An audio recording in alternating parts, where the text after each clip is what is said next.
Hello students, आज हम बात करने वाले हैं वैलेंसी बॉन्ड थ्योरी की। संक्रमण धातु संकुलों में वैलेंसी बॉन्ड थ्योरी किस प्रकार से एक्ट करती है या इसका क्या क्या प्रिंसिपल हैं। तो अपन सबसे पहले इसकी कुछ थ्योरीज है। संक्रमण धातुओं के अलग अलग सिद्धांत हैं। एक सिद्धांत है VBT जिसे बोलते हैं वैलेंसी बॉन्ड थ्योरी या संयोजकता बंध सिद्धांत। दूसरा जो आपका सिद्धांत है वो है क्रिस्टल फील्ड थ्योरी और तीसरा सिद्धांत है आपका लिगेंड फील्ड थ्योरी जिन्हें अपन शॉर्ट में VBT, CFT और LFT कहते हैं। अब बात करेंगे अपन वैलेंसी बॉन्ड थ्योरी की। वैलेंसी बॉन्ड थ्योरी सबसे पहले दिया गया था पॉलिंग और स्लेटर ने। It is given by L. Pauling and Slater in 1923। इसमें सबसे ज़्यादा जो योगदान है वो पॉलिंग का है। इसमें कुछ इन्होंने पॉइंट्स माने थे कि केंद्रीय धातु आयन की मूल अवस्था में आयनिक या इलेक्ट्रॉनिक संरचना, दूसरा बंध की ज्यामिति या जियोमेट्री ऑफ बॉन्ड और तीसरा संकुल के चुंबकीय गुण।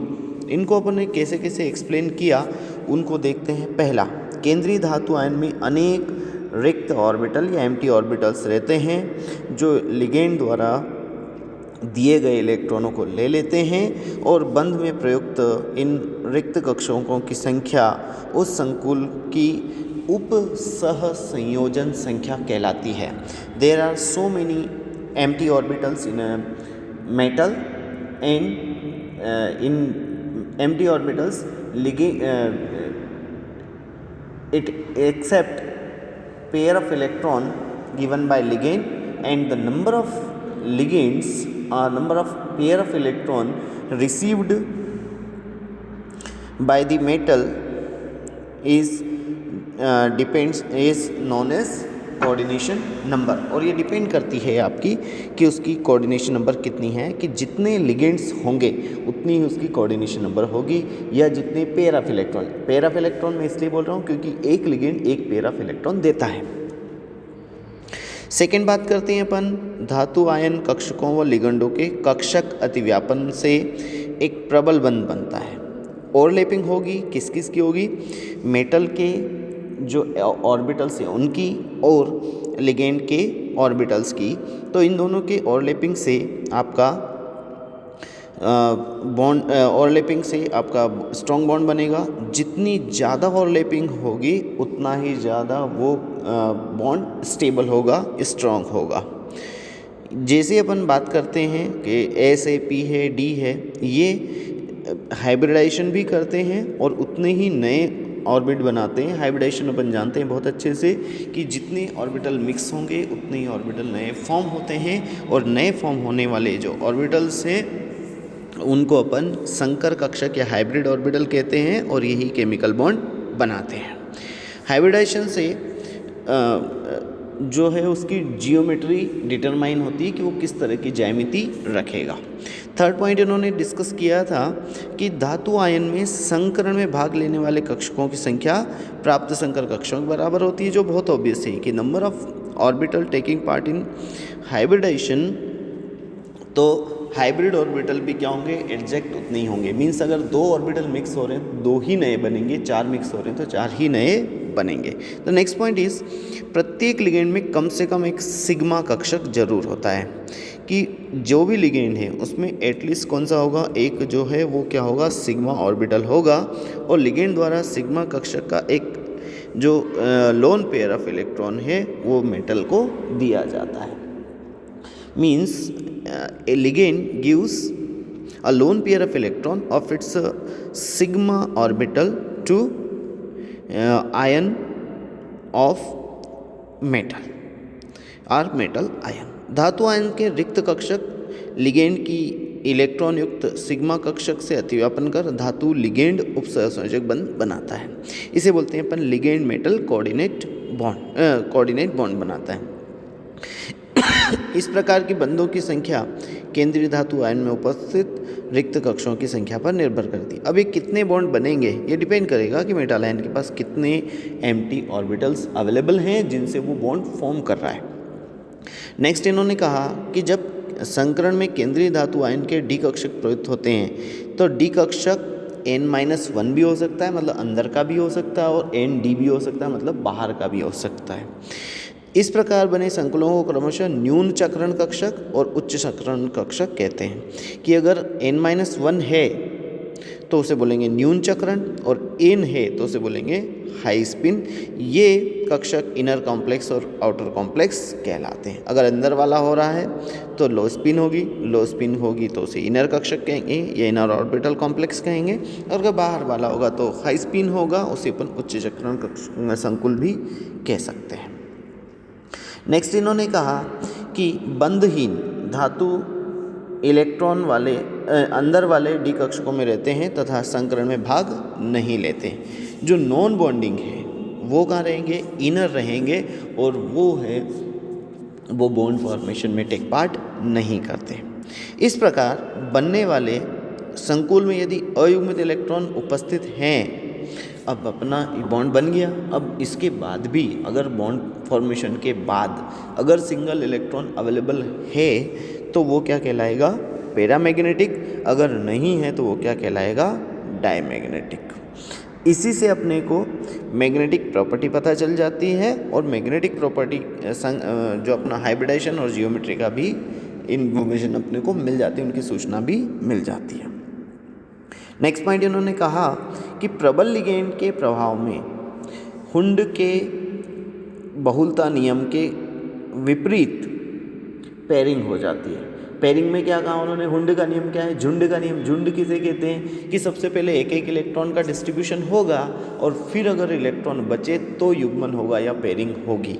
तो यहाँ पे क्या हो रहा है कि उल्टा हो रहा है, उसका वो जो हुंड का रूल है वो वायलेट हो रहा है, और वायलेट होने पे क्या हो रहा है कि पेयरिंग पहले ही हो जाती है हुंड के नियम के खिलाफ। अगर कब, जबकि स्ट्रॉन्ग लिगेंड हो। स्ट्रॉन्ग लिगेंड क्या, स्ट्रॉन्ग लिगेंड मतलब ऐसा लिगेंड जो पेयरिंग करवा दे, जो सिंगल सिंगल इलेक्ट्रॉन बैठे थे उनको कहाँ बिठा दे, एक ही ऑर्बिटल में बिठा दे, तो उसे कहेंगे अपन स्ट्रॉन्ग लिगेंड। बात करते हैं अपन संकुल की जियोमेट्री और उसके उपस्थित अयुग्मित इलेक्ट्रॉन की संख्या पर। तो यहाँ एक टेबल दी हुई है जिसमें डी में इलेक्ट्रॉन के नंबर दिए हुए हैं। हियर D1 to 9 दिया है। अगर आंतरिक कक्षक में कितने इलेक्ट्रॉन हैं और बाह्य में कितने हैं, अगर आंतरिक में 1 है और बाह्य में 1 है तो sp3 होगा, और n-1 d में है sp3 होगा, और n-d ns2p2 है तो क्या होगा, स्क्वायर प्लेनर। इस तरह से अपने पास एक एक अलग अलग दिए हुए हैं। अब बात करते हैं अपन ऑक्टाहेड्रल कॉम्प्लेक्स की। ऑक्टाहेड्रल कॉम्प्लेक्स मतलब कितने लिगेंड, 6 लिगेंड। मतलब कौन सा हाइब्रिडाइजेशन, या तो D2sp3, D2sp3, D में कितने 2, S कितना 1 और P कितने 3, तो 2 + 1 + 3 टोटल कितने हो गए 6। या फिर क्या हो जाए sp3d2, जिसमें S कितना 1, P कितना 3 और D कितना 2, टोटल कितने हो गए 6। तो अगर 6 होगा तो ये कॉम्प्लेक्स कौन सा बनाएगा, ऑक्टाहेड्रल। तो ऑक्टाहेड्रल संकुल या अष्टफल के संकुल बनते हैं sp3d2 या D2sp3 से। अब इनमें Eg और T2g होता है। Eg कक्षक में जो होंगे वो Z वाला होगा, मीन्स या तो DZ² होगा, या तो क्या होगा DX² - Y² होगा। तो यहाँ पर एक एग्जाम्पल दिया हुआ है, CO in third oxidation state NH3 third plus ion, या COF6 थर्ड माइनस आयन। इन दोनों में केंद्रीय धातु आयन कोबाल्ट है, दोनों जगह क्या दिख रहा है, कोबाल्ट। लेकिन लिगेंड एक में अमोनिया है और एक में क्या है, फ्लोराइड है। तो जिनकी उपसर्जन संख्या कितनी है, 6। दोनों की कोऑर्डिनेशन नंबर भी कितनी है, 6। इनमें CONH3 में प्रबल लिगेंड है और F6 में क्या है, वीक लिगेंड है। और अगर प्रबल लिगेंड है तो अपन ने अभी कहा कि क्या करा देगा, पेयरिंग करा देगा, जबकि अगर वीक लिगेंड है तो पेयरिंग नहीं करवा पाएगा, युग्मन नहीं होगा। और अगर युग्मन नहीं होगा तो इलेक्ट्रॉन क्या रहेंगे, सिंगल ही रहेंगे। तो अपन इन दोनों को एक बार पूरे एक्सप्लेन करके देख लेते हैं कि अपने को करना क्या है। सबसे पहले अपन लेते हैं CONH3 3+ आयन। तो प्रारंभ में पॉलिंग ने इन सहसंकुलों को क्या कहा, कोवेलेंट कॉम्प्लेक्स कहा, क्योंकि इनके अनुसार धातु लिगेंड मुख्यतः सहसंयोजक प्रकृति का होगा। और CO3+ धातु आयन है और कोबाल्ट की ऑक्सीडेशन स्टेट क्या हो जाएगी यहाँ पर, 1s2 2s2 2p6 3s2 3p6 और 3d7 4s2 है। अब यहाँ 3d7 4s2 मतलब 27 इलेक्ट्रॉन, 27 में से इसमें CO3 प्लस बनेगा, 3 प्लस बनेगा मतलब क्या, 3 इलेक्ट्रॉन बाहर जाएंगे। और अगर 3 इलेक्ट्रॉन बाहर जाएंगे तो अब इसका कॉन्फ़िगरेशन क्या हो जाएगा, ये देख रहे हो आप। डी में कितने 1 2 3 4 5 6 7 और 1 2 है, तो 2 इलेक्ट्रॉन तो एस के बाहर हो गए, 1 इलेक्ट्रॉन ये पेयरिंग में से चला गया। तो अब डीओ की मूल अवस्था में कितने इलेक्ट्रॉन बचे, CO3 प्लस में 6 इलेक्ट्रॉन बचे, 2 1 1 1 1, टोटल कितने हो गए आपके 6। और अब आपके पास एस भी खाली और 3p भी खाली है। अब क्या होगा कि अब आएगा इसके पास में लिगेंड, लिगेंड कौन सा आएगा NH3, NH3 कौन सा लिगेंड है, स्ट्रॉन्ग लिगेंड आएगा तो इनकी करा देगा पेयरिंग। अभी आप देखो ऊपर ये यहाँ पर अगर आप देख रहे हैं तो एक इलेक्ट्रॉन है, लेकिन जैसे ही अमोनिया इसके पास आया तो ये जो 4 इलेक्ट्रॉन सिंगल थे इनमें से 2 ऑर्बिटल खाली करवा दिए, 2 जगह उसने क्या बोल दिया खाली कर दो, क्योंकि उस पेयरिंग करवा दी। और अब आपके पास ऑर्बिटल खाली कितने हो गए 1 2 3 4 5 एंड 6। अब 6 खाली करवा ली और 6 जगह कौन बैठ जाएगा, अमोनिया, जैसे आप यहाँ देख रहे हैं लास्ट वाले में 1 2 3 4 5 एंड 6, तो ये 6 आ जाएगा। तो इससे अपना क्या बनेगा, डी कौन से यूज़ हो रहे हैं, ये 3D वाला यूज़ हो रहा है, यहाँ 4D वाला यूज़ नहीं हो रहा। और 3D वाला यूज़ होगा तो कौन सा कॉम्प्लेक्स बनेगा, इनर कॉम्प्लेक्स बनेगा। इसमें किसी भी प्रकार का कोई फ्री इलेक्ट्रॉन नहीं है, इसलिए ये प्रतिचुंबकीय होगा। और ये वास्तव में प्रतिचुंबकीय होता भी है। इन कॉम्प्लेक्स को बोलते हैं अपन आंतरिक कक्षक संकुल या इनर ऑर्बिटल कॉम्प्लेक्स। अब इसके बाद अपन बात करते हैं अगले वाले की, तो यहाँ पे बात करेंगे अपन उच्च चक्रण हाई स्पिन और लो स्पिन की। तो हाई स्पिन और लो स्पिन में अपन ने क्या कहा कि अगर फ्री आपके पास इलेक्ट्रॉन है तो क्या होगा आपका पैरामैग्नेटिक, और अगर 2 है क्या होगा पेयर्ड है तो डाईमैग्नेटिक। तो यहाँ इनके बेस पे कुछ स्ट्रक्चर इन्होंने दी हुई है, वो भी अपन देख लेते हैं। एक है SP कौन सा होगा, रेखी में आप ध्यान रखना है। एग्जाम्पल जो अब आपको लेना है NH3 होल ट्वाइस, तो Ag NH3 होल ट्वाइस मतलब यहाँ NH3 कितने हैं 2, और स्ट्रक्चर कौन सी बनाएंगे लीनियर। इसी तरह से sp2 है तो sp2 में कितने होंगे 3, तो 3 की स्ट्रक्चर बनेगी आपकी ट्राइगोनल, प्लेनर या त्रिभुजाकार। यहाँ पे आ जाएगा CuCN3, 3 लिगेंड आ जाएंगे। फिर इसी तरह से आता है sp3 टेट्राहेड्रल, तो इसमें आएगा ZnCN होल फॉर 2 माइनस या ZnNH3 होल फॉर 2 प्लस। इस तरह से अपन ये ले लेते हैं। फिर अगर DsP2 है तो क्या हो जाएगा वर्गाकार।